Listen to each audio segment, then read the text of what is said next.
कौन हो तुम लोग? 10th स्टैंडर्ड हो ना तुम लोग?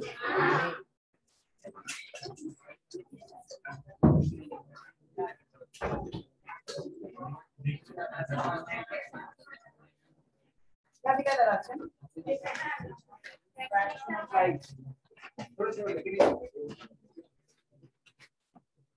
Production, reflection of reflection, basic term.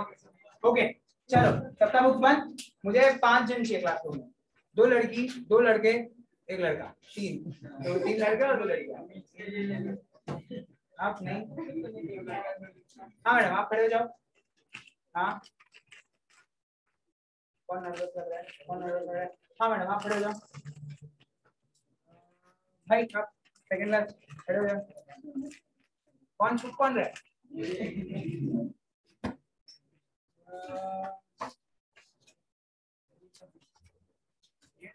आप खड़े हो जाओ। और एक स्पेशल गेस्ट है। कौन?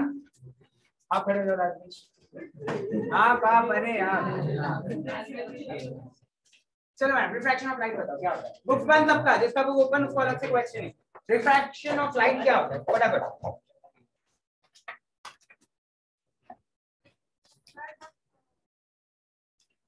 सर जब आगे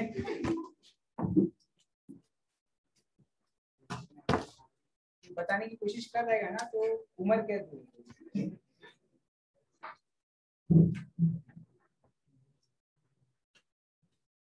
नहीं आता है? Very good. हाँ मैडम जल्दी बताओ refraction of light. Very good.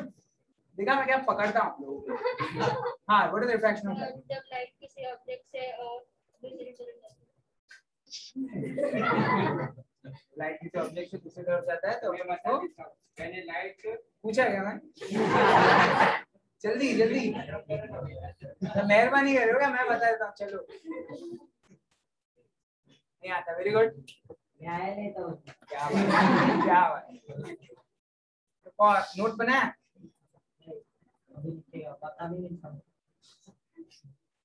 ऐसे तो नहीं चलेगा बॉस। चलो बाहर जाओ आप, नोट किसी का बुक ले लो, बाहर जाओ और लिख के आओ फटाफट। हाँ आपको आता है ना रिफ्रैक्शन ऑफ लाइट? वो मत बताओ। अब मुझे बताओ एंगल ऑफ इंसिडेंस क्या है? एंगल ऑफ इंसिडेंस क्या है? एंगल ऑफ इंसिडेंस हाँ सर नॉर्मल और इंसिडेंट रे के बीच में जो एंगल होता है। एंगल ऑफ रिफ्रैक्शन क्या है? रिफ्लेक्शन जो लाइट रिफ्लेक्ट होता है और नॉर्मल के बीच में जो एंगल।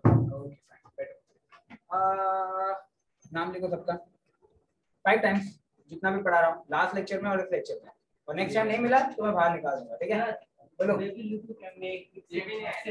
एक वीक से आप सुनते हैं तो अभी लिखना है आपको। ये पकड़ा गया ना, आप नहीं पकड़े गए। 5 टाइम्स 5 टाइम्स ठीक है? जितना भी पिछले लेक्चर में लिखा था जितना भी ये लेक्चर में लिखा है 5 टाइम्स। नाम लिखना है तो बैठो मत चुप मत। हाँ चलो सब लोग बाकी लोग टॉपिक का नाम लिखो फटाफट।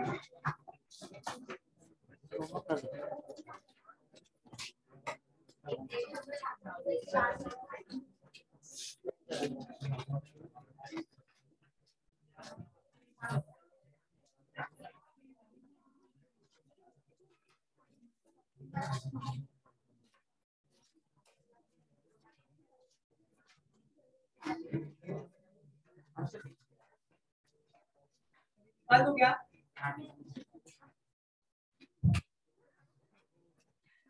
दिख रहा है सबको?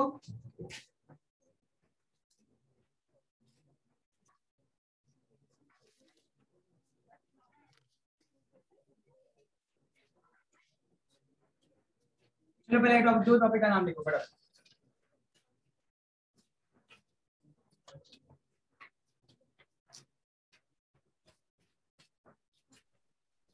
सर सेकंड टॉपिक में आपने फर्स्ट वर्ड क्या लिखा है? सर ऑनलाइन में कोई बोल रहा है। ऑनलाइन में कोई बुला रहा है? ऑनलाइन है हाँ सर वो हाँ सेकंड बोलो में फर्स्ट वर्ड क्या लिखा है आपने? क्या? वो सेकंड टॉपिक में फर्स्ट वर्ड क्लियर नहीं दिख रहा है। सबसे पहला सिर्फ ऑनलाइन में आप हो अकेले? हाँ और भी लोग ठीक है? क्या नहीं दिख रहा है आपको? फर्स्ट वर्ड ये लॉज ऑफ रिफ्रैक्शन। उसके नीचे फर्स्ट वर्ड सेकंड वाले का। Concept of refractive index. Concept of refractive index इसको अच्छे से करेंगे।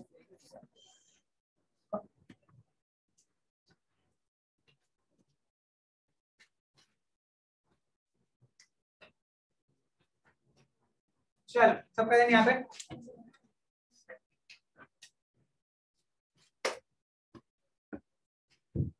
चैप्टर का नाम है रिफ्रैक्शन ऑफ लाइट, याद है सबको? अब कोई क्वेश्चन लिखेगा सब बंद। चैप्टर का नाम है क्या है बोलो? Refraction of light. अच्छा रिफ्रैक्शन ऑफ लाइट आप लोग को समझ में तो आया है ना? आप लोग बता सकते हो मेरे को रिफ्रैक्शन ऑफ लाइट क्या है? बताओ what is refraction of light everyone? When a ray of light travels from या passes through one object to another, it changes its direction. And this phenomena is called as refraction of light. बहुत simple भाषा में, जब light एक medium से दूसरे medium में जाएगा, लाइट सीधा सीधा ट्रैवल नहीं करेगी।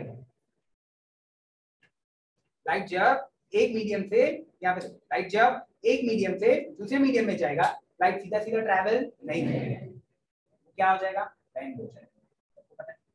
क्यों क्यों होता है सर? क्योंकि कुछ मीडियम में ज्यादा मॉलिक्यूल होते, ज्यादा एटम्स होते, कुछ मीडियम में कम मॉलिक्यूल होते, कम एटम।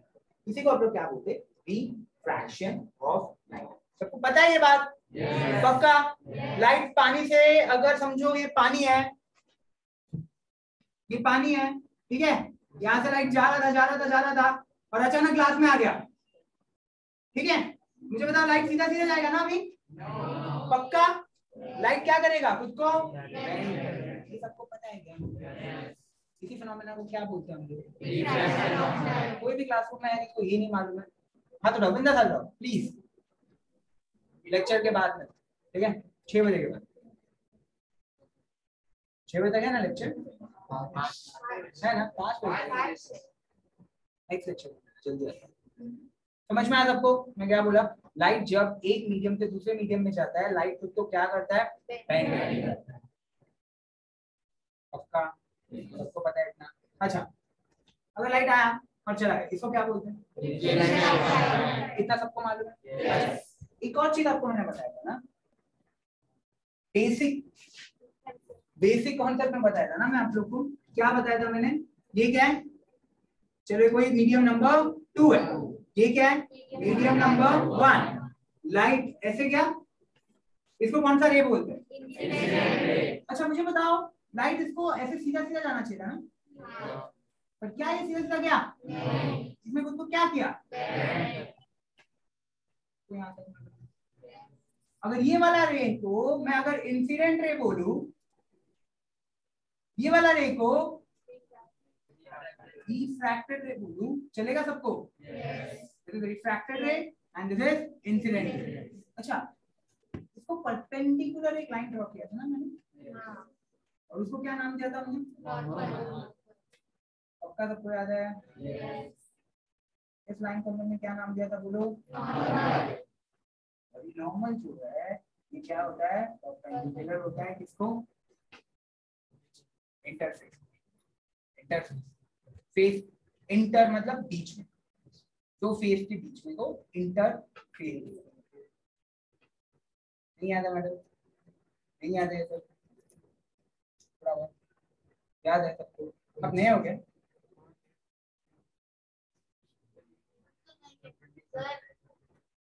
नहीं बताया था?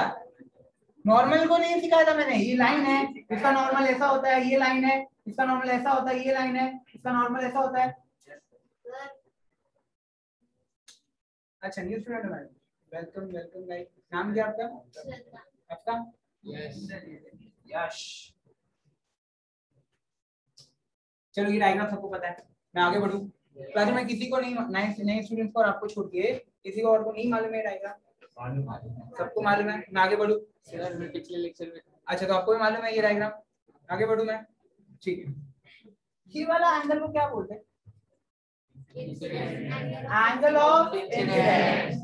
अच्छा ये वाला एंगल को क्या बोलते हैं? Angle of refraction. मतलब आप लोग को हो गया?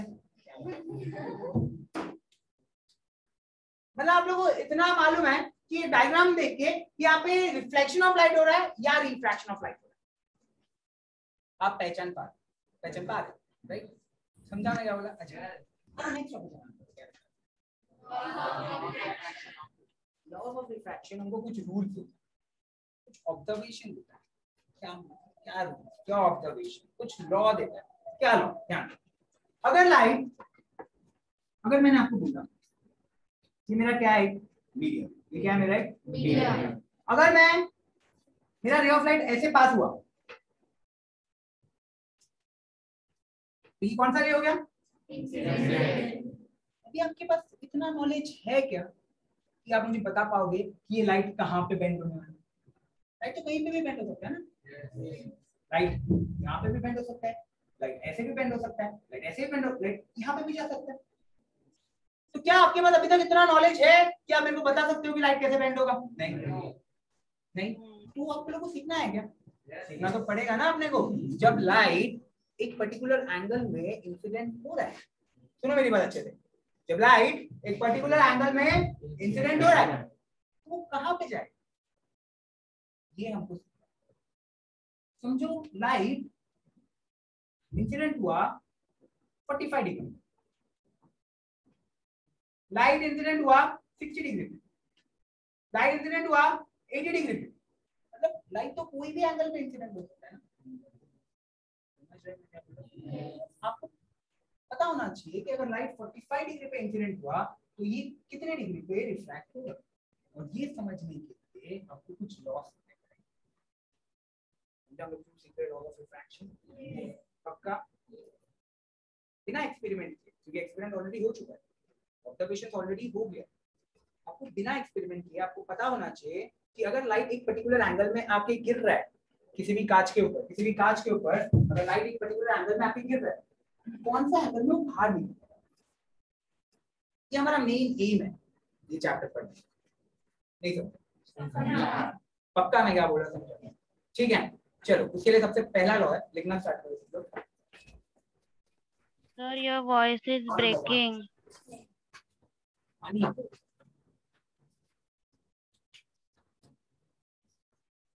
तो आपको लगेगा ना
चलो हो गया। फर्स्ट वाला लिखो सब लोग, incident ray, incident ray, incident ray, refracted रे, इंसिडेंट रे कॉमा रिफ्रैक्टेड रे, incident ray comma refracted ray and normal, incident ray comma refracted ray and normal lies on the same plane. Incident ray, refracted ray, and normal lies on the same plane. चलो इसका मतलब समझते हैं। Plane समझता है सबको? क्या है? बताने वाला इसका क्या मतलब है?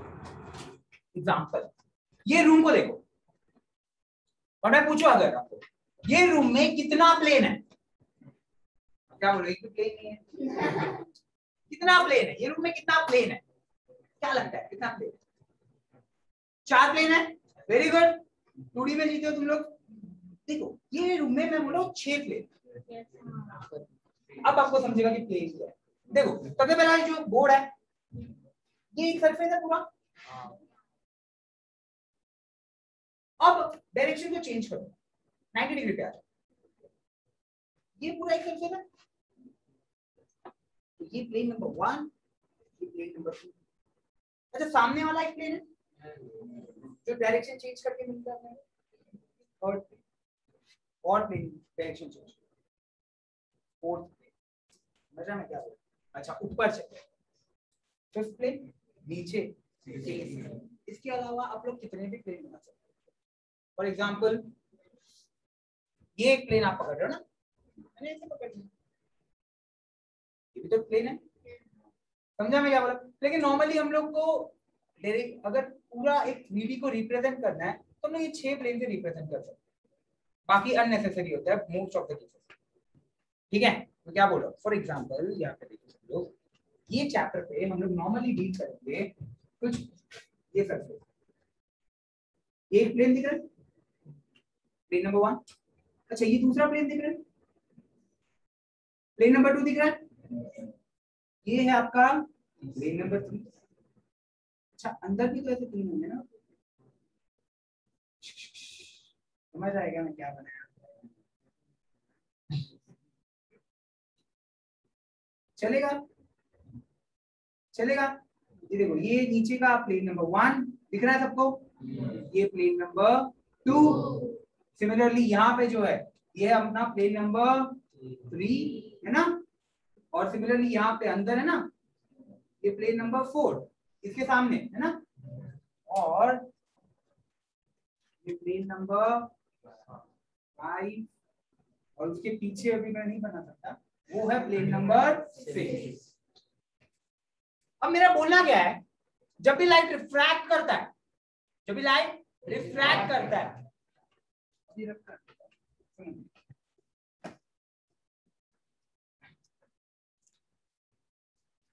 देखो सबका ध्यान यहाँ पे,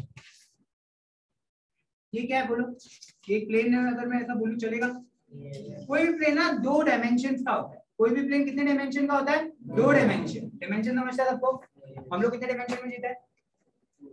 2 डायमेंशन में, है ना? मारियो हो तुम लोग। डायमेंशन समझता है आप लोग को? नहीं समझता? वेरी गुड, सुनो मेरी बात। डायमेंशन मतलब आप लोग कितने डायरेक्शन में खुद को मूव कर सकते हो, आप लोग खुद को कितने डायरेक्शन में मूव कर सकते हो, उसको बोलते हैं डायमेंशन। देखो मैं ये वाले आगे पीछे मूव हो सकता हूँ, मतलब ये एक लाइन में मूव हो सकता हूँ, ये एक लाइन में मूव हो सकता हूँ हॉरिजॉन्टल लाइन में। अच्छा मैं इधर भी तो मूव हो सकता हूँ ना, इसको एक एक्सिस ले लिया x, हम लोग ऊपर नीचे भी तो मूव हो सकते हैं ना। देखो मैं ऊपर गया नीचे, समझ रहे मैं क्या बोल रहा हूँ? तो ये ऊपर भी मूव हो सकता हूँ मैं, और यहाँ पे भी मूव हो सकता हूँ। नहीं समझा? नहीं समझा मैंने? यहाँ पे मूव हो रहा हूँ मैं, चलेगा? चलेगा? यहाँ पे मूव हो रहा हूँ मैं, एक्स एक्सिस में हो गया, वाई एक्सिस, क्या मेरे लाइफ में तो इतना ही मूवमेंट है, मैं आगे भी तो आ सकता हूँ। नहीं समझा? मतलब एक और एक्सिस में कर सकते हैं, ये अपना यही तो हम लोग बनाते एक्स वाई जेड, ये क्या है? डायरेक्शन है। डायरेक्शन मतलब क्या है? डायमेंशंस है। इसलिए हमको 3 डायमेंशनल क्रिएचर बोला जाता है, क्योंकि हम लोग 3 डायमेंशन में मूव करते हैं।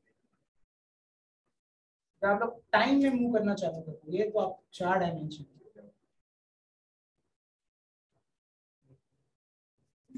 अलग चीज। समझा मैं क्या बोला? ये 3 डायमेंशन होता है। अब देखो एक प्लेन बनने के लिए हमेशा आपको 2 डायमेंशन लगते।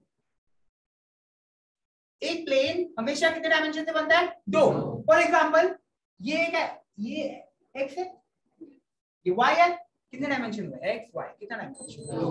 तो 2 डायमेंशन को मिला के मैं एक प्लेन बना सकता हूं, दिख रहा है क्या?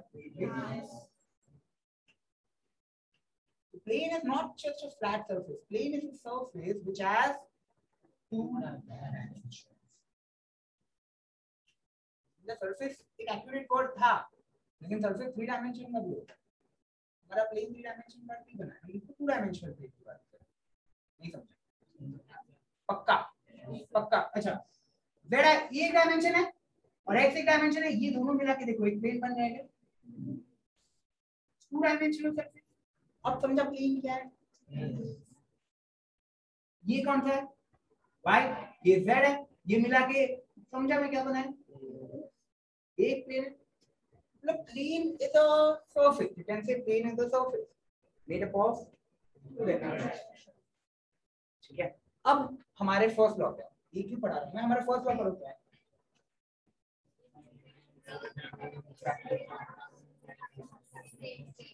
अब देखो यहाँ पे आप लोगों को कितना प्लेन दिख रहा है, 6 प्लेन दिख रहा है। अब इमेजिन करो रे ऑफ लाइट ये वाले प्लेन में गिरा, इंसिडेंट रे यहां पे गिरा, दिख रहा है, इमेजिन करो इंसिडेंट रे ये वाले प्लेन में आके गिरा, चलेगा? तो जो रिफ्रैक्टेड रे है वो भी यही प्लेन में है, वो यहां पे गिर के यहां पे नहीं चला जाएगा, ये प्लेन में नहीं जाएगा, या फिर वो रे ऑफ लाइट यहां से इंसिडेंट हुआ और ये वाले प्लेन में नहीं आ जाएगा। तो बोलने का मतलब अगर ये प्लेन में गिरा, अगर इंसिडेंट रे ऐसा आया तो रिफ्रैक्टेड रे ऐसा गया, तो इसका नॉर्मल यहीं पे बनेगा ना, this is normal, this is incident ray and this is refracted ray and they all lies on a same ray. Incident ray ऐसा आया, चलेगा ये वाले प्लेन में, ठीक है? अब ये इसका नॉर्मल है, रिफ्रैक्टेड रे भी कहां पे जाएगा, यही प्लेन में जाएगा, तो प्लेन को चेंज नहीं करेगा। एक प्लेन में, जिस प्लेन में इंसिडेंट रे गिर रहा है, अगर समझो रे ऑफ लाइट इस प्लेन में गिरा, रे ऑफ लाइट इस प्लेन में गिरा, रिफ्रैक्ट होने के बाद भी वो इसी प्लेन में रिफ्रैक्ट होगा, ऐसे नहीं कि इधर से, ये तो रिफ्लेक्शन हो गया ना। अगर रे ऑफ लाइट ये प्लेन है, मानते हो रे ऑफ लाइट आया गिरा, अगर ये इंसिडेंट रे ये प्लेन में है, इंसिडेंट रे मतलब जो रे आ रहा है, तो इंसिडेंट रे कौन से प्लेन में है, ये वाले प्लेन में, रिफ्रैक्ट होने के बाद भी, रिफ्रैक्ट मतलब पास होने के बाद भी वो इसी प्लेन में होगा, मतलब हो गया, मतलब नहीं समझा?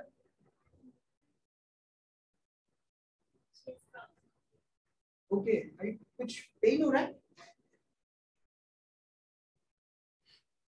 ओके फाइन, आप बाहर जाना है आपको?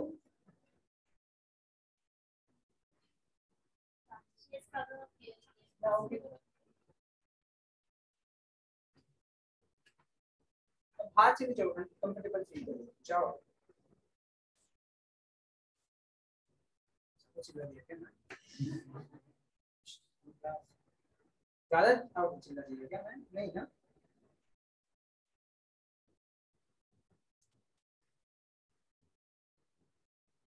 तो क्या, अब आ जाओ, आप थोड़ा रेस्ट करो, आ जाओ।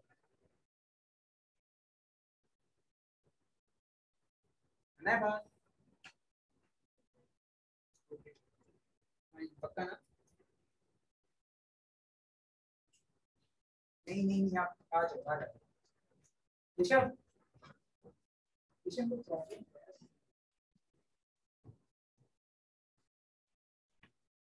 आइए हमारा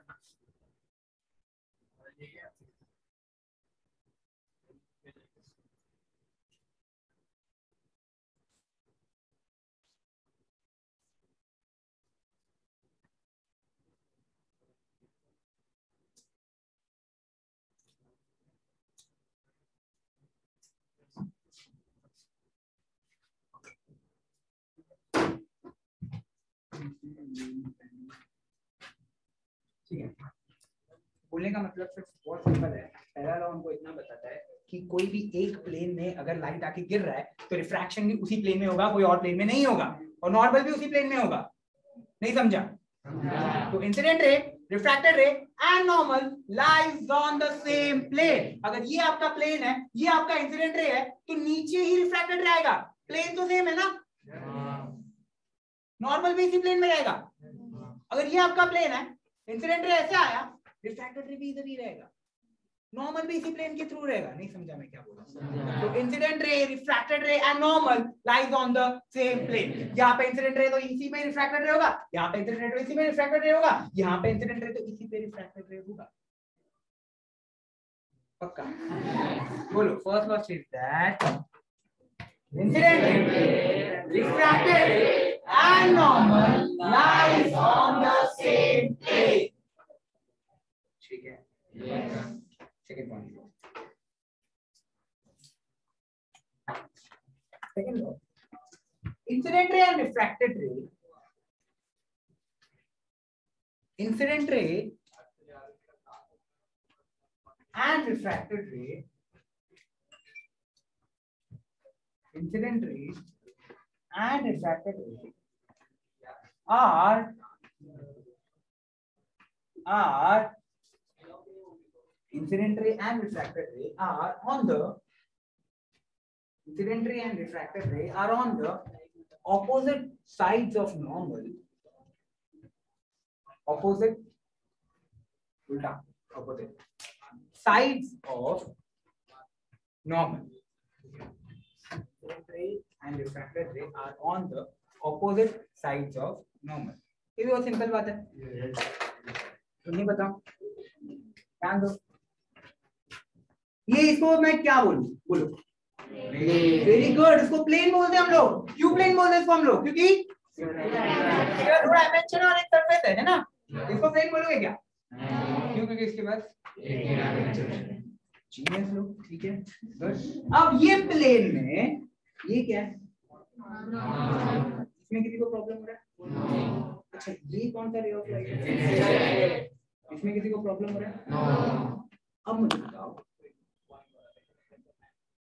ये रे ऑफ लाइट को ऐसा जाना चाहिए ना पक्का पर ये रे ऑफ लाइट ऐसा चला गया अब ये सेकेंड लॉ ऑब्जर्वेशन के हिसाब से दुनिया में जो भी मटेरियल है उस पे अगर ये इंसिडेंट रे है और ये क्या है रिफ्रैक्टेड रे है और ये क्या है नॉर्मल है तो इंसिडेंट रे और रिफ्रैक्टेड रे हमेशा नॉर्मल के ऑपोजिट साइड में फॉर एग्जांपल यहाँ पे इंसिडेंट रे कहाँ पे नॉर्मल के लेफ्ट में आया ना तो रिफ्रैक्टेड रे हमेशा नॉर्मल के राइट साइड में अच्छा वही अगर ये क्या है वेरी गुड ये क्या है ठीक है ये क्या है इंसिडेंट अगर इंसिडेंट रे यहाँ पे तो अभी आपको समझ जाना चाहिए सेकंड लॉ से कि रिफ्रैक्टेड रे इंसिडेंट रे कहाँ पे पे भी है तो इसके ऑपोजिट साइड पे रिफ्रैक्टेड है ये समझ रहा है दे सेकंड लॉ पढ़ोगे on the opposite side of normal incident ray यहाँ पे रहेगा तो ऑपोजिट साइड में रिफ्रैक्टेड रे रहेगा इंसिडेंट रे यहाँ पे रहेगा तो ऑपोजिट साइड में रिफ्रैक्टेड रे होगा बना दो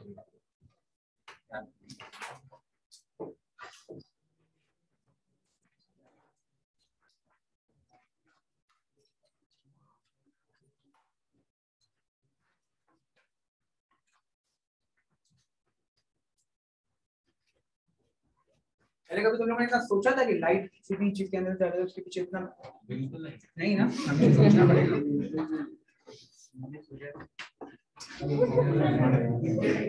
दिख रहा है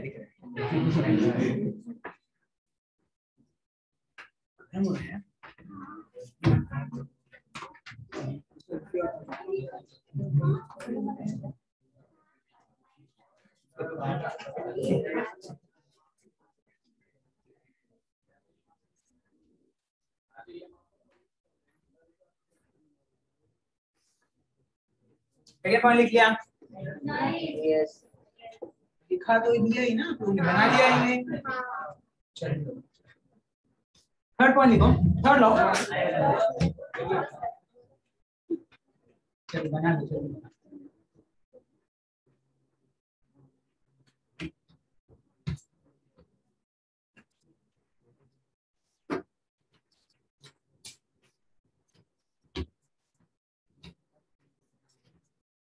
क्या हो गया था मैं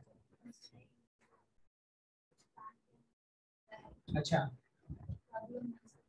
हमेशा होता है कभी कभी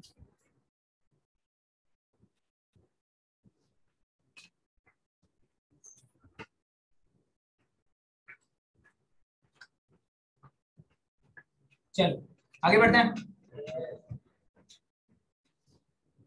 ठीक लग रहा है अभी आपको?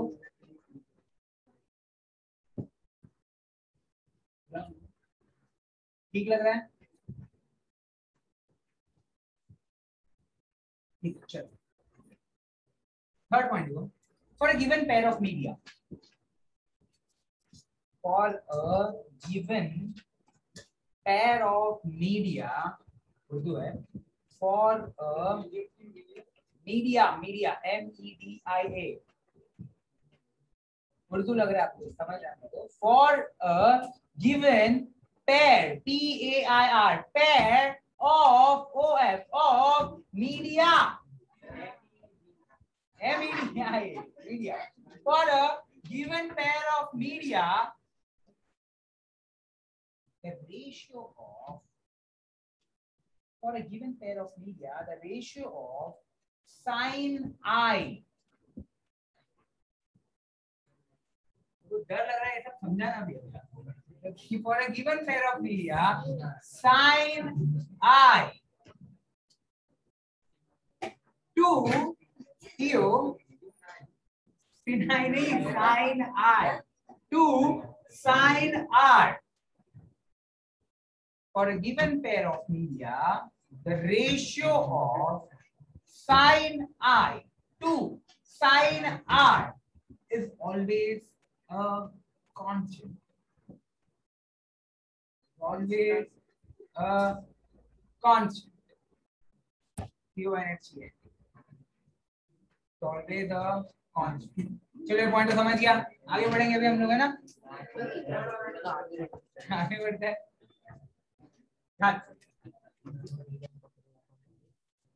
स्ट्रेचिंग है और इम्पोर्टेंट है। पहले समझते हैं for a given pair of media, पहला पॉइंट वही है ना, क्या लिखा है आप लोगों ने उर्दू में? For a given pair of media. चलो इसको समझते हैं, ये क्या है? पेयर समझते हैं सबको? क्या है पेयर? ग्रेट ग्रेट, जोड़ी। पेयर मतलब जोड़ी। Pair, more than one, couple, pair, है ना? ठीक है। पेयर ऑफ क्या, किसका पेयर बोल रहे हैं? Media. Media is plural of media. इसको समझना है कि पेयर ऑफ मीडिया क्या है। जब तक आपको पेयर ऑफ मीडिया क्या है ये नहीं समझेगा, आपको लॉ ऑफ रिफ्रैक्शन का थर्ड पॉइंट नहीं समझ में आएगा। लॉ ऑफ रिफ्रैक्शन का थर्ड पॉइंट नहीं समझ में आएगा तो आपको नहीं समझ में आएगी लाइट अगर कोई भी एंगल में इंसिडेंट हो रहा है तो वो कहां पे रिफ्रैक्ट होगा, नहीं समझ में आएगा। और वो नहीं समझ में आएगा तो रिफ्रैक्शन ऑफ लाइट नहीं समझ में आएगा। समझा मैं क्या बोला? मीडियम समझते हैं सबको? बहुत सिंपल बात, यहाँ पे ध्यान प्लीज प्लीज, यहाँ पे मीडियम समझते हैं। मीडियम क्या है बताओ? लास्ट में मैंने बताया था मीडियम क्या है। फोर्स को मीडियम बोलते हैं, लास्ट टाइम नहीं बताया था मैंने आप लोगों को मीडियम क्या है। हाँ,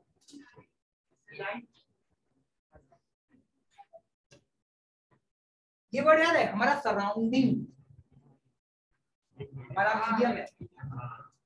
मीडियम मतलब याद रखो यार, मीडियम मतलब हमारा सराउंडिंग में क्या है वही हमारा मीडियम है।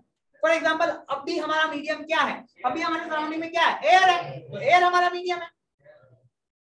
मैं पानी के अंदर चला जाऊंगा तो मेरा मीडियम क्या रहेगा? पानी।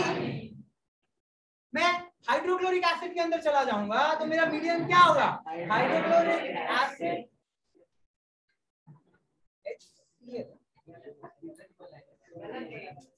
ठीक है, अवार्ड नहीं दिया। यहाँ पे बोलने का मतलब क्या है? अगर हम लोग किसी भी चीज से सराउंडेड है वो हमारा मीडियम हो जाए। सेम लाइट जिस भी चीज के अराउंड सराउंडेड है उससे, मतलब रे ऑफ लाइट है और उसके आजू बाजू में जो भी है उसको हम लोग उसका क्या बोल देंगे? मीडियम। तो ये समझ गया आप लोग को पक्का? ये ग्लास है, ये वाटर है, अभी लाइट का मीडियम क्या है? अब लाइट का मीडियम क्या है? यहाँ पे एयर है, अभी लाइट का मीडियम क्या है? पक्का मैं आगे बढ़ सकता हूँ। अब इनका क्या बोलना है कि फॉर पेयर ऑफ मीडिया, मतलब दो मीडियम रहेंगे। जब पेयर ऑफ मीडिया मतलब क्या? दो मीडियम, है ना? क्योंकि रिफ्रैक्शन ऑफ लाइट के लिए हमेशा क्या लगता है? दो मीडियम लगता है। पेयर ऑफ मीडिया का मतलब समझा, दो मीडियम।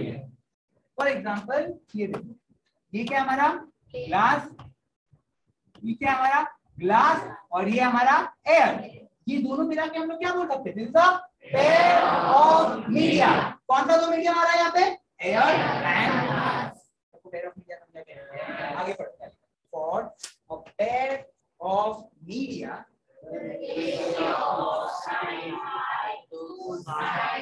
रुक जाओ, रेशियो समझता है सबको, रेशियो मतलब क्या, ये division, A by B is a ratio। यहाँ पे A by B का रेशियो नहीं बोला, यहाँ पे क्या बोला है, रेशियो ऑफ साइन। आई समझता है क्या, साइन समझता है, sine cos tan cosec sec, ये सब क्या है, ट्रिग्नोमेट्री है ना, ट्रायंगल में बनता है ये सब चीजें। तो साइन ऑफ, साइन एक ट्रिग्नोमेट्रिक टर्म है, साइन एक ट्रिग्नोमेट्रिक टर्म है, और ये आई क्या है, आई इज एंगल ऑफ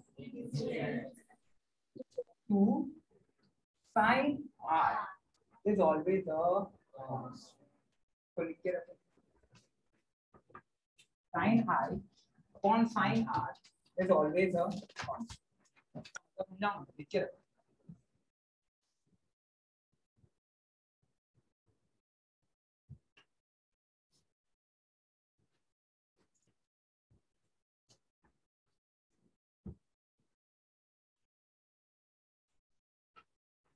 एथ में कितने रिफ्लेक्शन ऑफ लाइट पे, नाइन्थ में रिफ्लेक्शन ऑफ लाइट था क्या तुमको, तुमने ध्यान नहीं दिया था क्या, ना फिर इतना टफ क्यों जा रहा है तुम लोग छोटे छोटे चीजों में।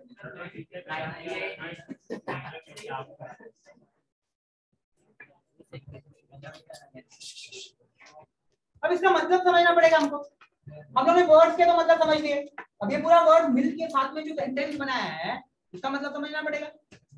वर्ड का मतलब समझ लिया, वर्ड का मतलब क्या, पेयर ऑफ मीडिया मतलब क्या, दो मीडिया।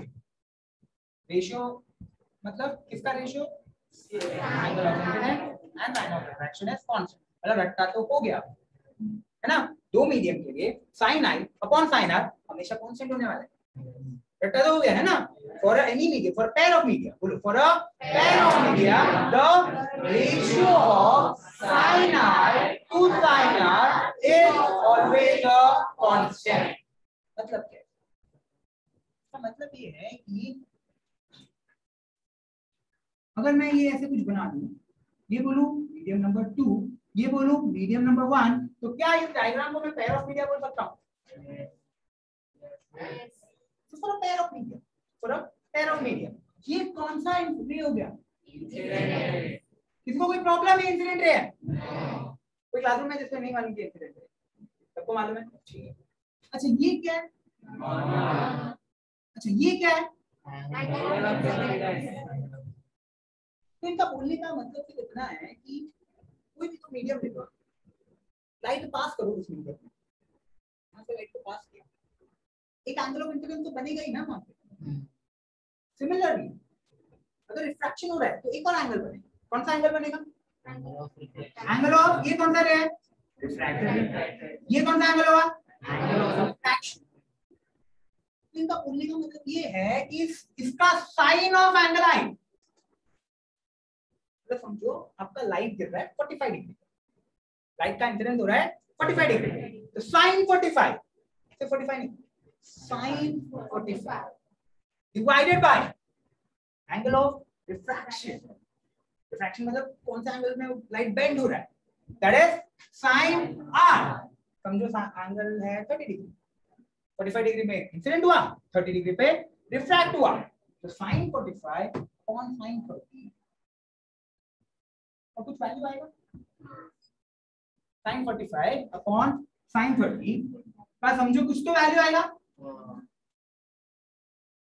अब मैं बोल रहा हूं कि ये रे ऑफ लाइट पहला कितने के एंगल ऑफ इंसिडेंस से हुआ था, 45 के, अब ये समझो 60 डिग्री से होता है, मतलब रे ऑफ लाइट जो 45 में इंसिडेंट हो रहा था अब कितने में हो रहा है, वो 60 डिग्री पे हो रहा है। ये समझ आएगा मैं क्या बोल रहा हूँ, तो ये जो साइन आर है ना, साइन आर इसका वैल्यू कुछ ऐसा मिलता है कि इन दोनों का रेशियो का वैल्यू, इसका समझो sin i upon sin r 1/√2 and 1/2, 1 divided by √2 1/2, इसको डिवाइड करो क्या मिलेगा, 1 divided by √2 divided by 1/2 मतलब 1 divided by √2 into 2, तो √2 कैंसिल, दिस इज √2। मतलब बोलने का मतलब क्या है कि sin 45 upon sin 30 का वैल्यू है √2, sin 45 upon sin 30 का वैल्यू क्या है, √2। तो यहाँ पे r का वैल्यू भी ऐसा मिलेगा, ये पूरा टर्म का वैल्यू क्या होगा,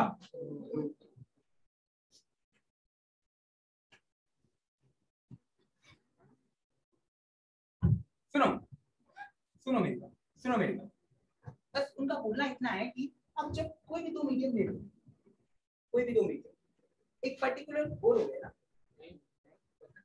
कोई भी दो मीडियम हो गए, एक पर्टिकुलर एंगल ऑफ इंसिडेंस रहेगा और एक पर्टिकुलर एंगल ऑफ रिफ्रैक्शन होगा। कोई भी दो मीडियम ले लो, एक पर्टिकुलर एंगल ऑफ इंसिडेंस होगा और एक पर्टिकुलर एंगल ऑफ रिफ्रैक्शन होगा। एंगल ऑफ इंसिडेंस अगर चेंज हो रहा है, एंगल ऑफ इंसिडेंस अगर चेंज हो रहा है, तो एंगल ऑफ रिफ्रैक्शन भी क्या होता जाएगा, चेंज होता जाएगा। कैसे चेंज होगा, इसका अपने पास एक रिलेशनशिप है, वो है कि sine of angle of incidence to sine of angle of refraction will always be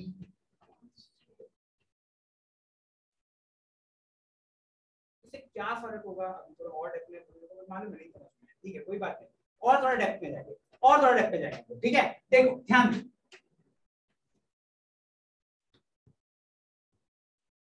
ध्यान दो, ये लॉस बहुत इंपॉर्टेंट है, बहुत ही छोटा, बहुत ही डेप्थ में जाना चाहिए आपको। तीन क्या होता है,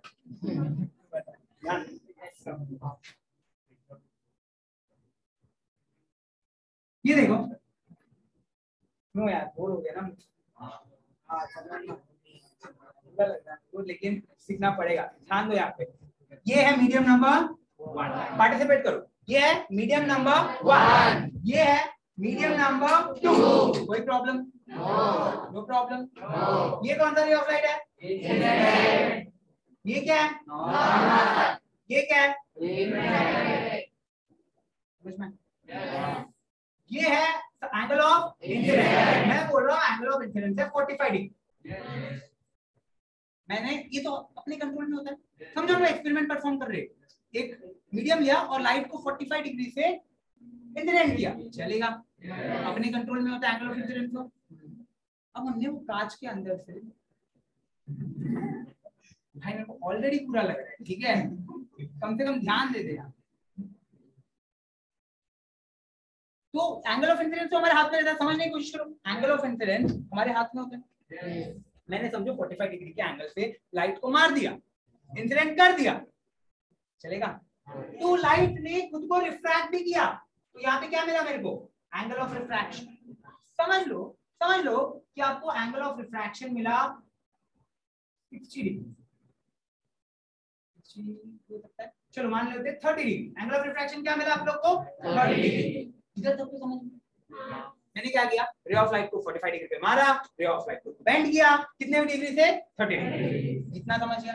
मैं क्या किया कि साइन ऑफ आई निकाला, साइन ऑफ आई बताओ यहाँ पे क्या है, नहीं साइन ऑफ 45 है ना, ये आई है ना, sine of 45, sine of r भी निकाला, साइन ऑफ आर क्या है यहाँ पे, साइन ऑफ, अब क्या किया मैंने, साइन आई को डिवाइड कर दिया साइन आर से, साइन आई को डिवाइड कर दिया साइन आर से, तो साइन आई कितना है, साइन 45, साइन आर कितना है, साइन 45 का वैल्यू सबको मालूम है, कुछ तो होता है एक बार, ठीक है, और साइन 30 का भी कुछ तो एक वैल्यू होता है, 1/√2 होता है 45 का और 1/2 होता है 30 का, जाने दो वो सब, अभी अपना टेंशन नहीं है। अब इन दोनों को डिवाइड करके मेरे को वैल्यू मिला √2, ये √2 बहुत ही स्पेशल वैल्यू है। क्यों स्पेशल, क्योंकि नेक्स्ट टाइम मैं क्या कर रहा हूँ, सेम कांच का टुकड़ा ले रहा हूँ, सेम ग्लास ले रहा हूँ मैं, यहाँ पे एंगल ऑफ इंसिडेंस कितना था, 45, लेकिन अब मैं पता है एंगल ऑफ इंसिडेंस पता है कितना, 6, लेकिन मेरे को मालूम है कि ये कितने एंगल में रिफ्रैक्ट होने वाला है, मेरे को मालूम है, कैसे मालूम है, क्योंकि लॉ ने बताया ना हमको, लॉ ने क्या बोला, sine i upon sine r will always be constant. हमको ऑलरेडी एक वैल्यू मिला √2, मतलब ये कांच के टुकड़े के लिए हमेशा sine i upon sine r का वैल्यू क्या होने वाला है, √2। देखिए क्या समझ में आता है। अब मैंने जैसे ही 60 डिग्री में एंगल में लाइट को मारा, तो यहाँ पे क्या लिखूंगा मैं, साइन 60 डिवाइडेड बाय, आप लोगों को रिफ्रैक्टेड रे का एंगल मालूम है क्या, नहीं मालूम, साइन ऑफ आर लेकिन विल बी हमेशा इक्वल टू व्हाट, √2।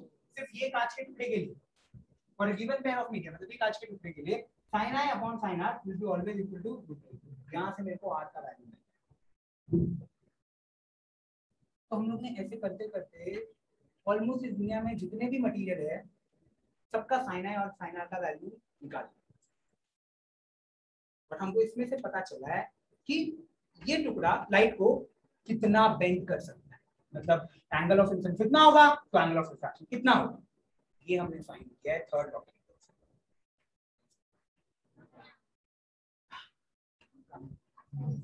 बहुत इंपॉर्टेंट लॉ, समझो।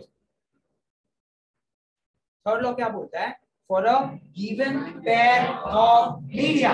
अब इसके पीछे भी बहुत बड़ा मतलब है, for a given pair of media मतलब क्या, देखो ये है कांच का टुकड़ा, ये है, यहाँ पे sine i upon sine r कितना है था अपना, √2। यही अगर जब मीडिया चेंज हो जाएगा, यहाँ पे वाटर रहेगा और यहाँ पे एयर रहेगा, तो आपको क्या लगता है sine i upon sine r constant तो होगा, ठीक है कांस्टेंट तो होगा, लेकिन क्या वो √2 होगा क्या, जैसे जैसे मटेरियल चेंज होता जाएगा लाइट सेम डायरेक्शन में बेंड नहीं होगा, एक में थोड़ा ज्यादा बेंड होगा, दूसरे में कम बेंड होगा, ये अलग अलग चीजों में अलग अलग बेंडिंग होगा ना, तो इसलिए वो रेशियो बहुत इंपॉर्टेंट है, ratio of sine i upon sine are.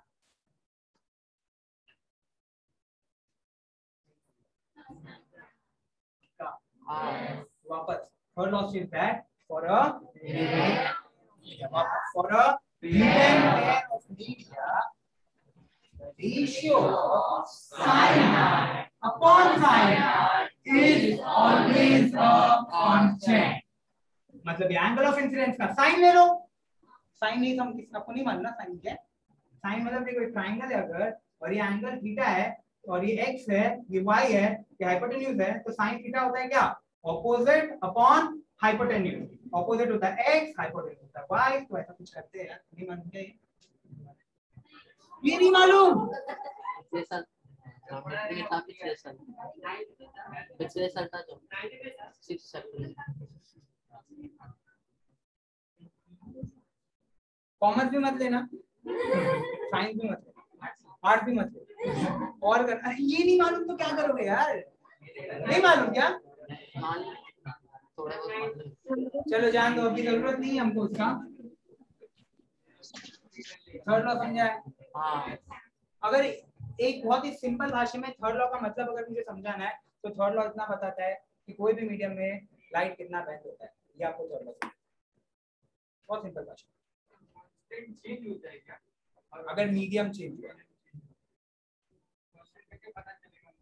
Experiment करते हैं ना हम लोग टॉर्च को 40, वही तो बताया मैं क्या करूंगा, आपको नहीं मालूम है, चलो इसका कांस्टेंट नहीं मालूम है, आप क्या करोगे, लाइट को 45 डिग्री से पास करो और आप देखोगे कि लाइट कितने डिग्री से बेंड हो रहा है, इसका एक्सपेरिमेंट स्कूल जाते तो मुझे करके मिल जाता है, लेकिन ठीक है कोई बात नहीं, आप लाइट को 45 डिग्री पे पास करोगे तो लाइट बेंड तो होगा ना, तो दोनों एंगल मिलता है और दोनों एंगल का रेशियो निकालते और वैसे ही हमेशा लाइट बेंड होता रहता है उस मीडियम पक्का। तो थर्ड लॉ बोलो मुझे एक बार वापस, for a given pair of media the ratio of sin of I upon sin of I is always a constant। For a given pair of media the ratio of sin I upon sin R is always a constant। 100%। आगे और समझेगा, आपको refractive index का एक topic है, उसमें और अच्छे से मैं समझाऊंगा, लेकिन अभी के लिए इतना समझ लो। तीन लॉ समझा, रिफ्रैक्शन ऑफ लाइट के तीन रूल समझे। सबसे पहला रूल क्या है, Incident ray, refracted ray, and normal lies on the same plane. Proper. Incident ray, refracted ray, and normal lies on the same plane. Second look. Incident ray and the refracted ray are on the opposite sides of ground. Incident ray and the refracted ray are on the opposite sides of ground. Third and most important. For a given pair of media, the ratio of sin of I upon sin of is always a constant.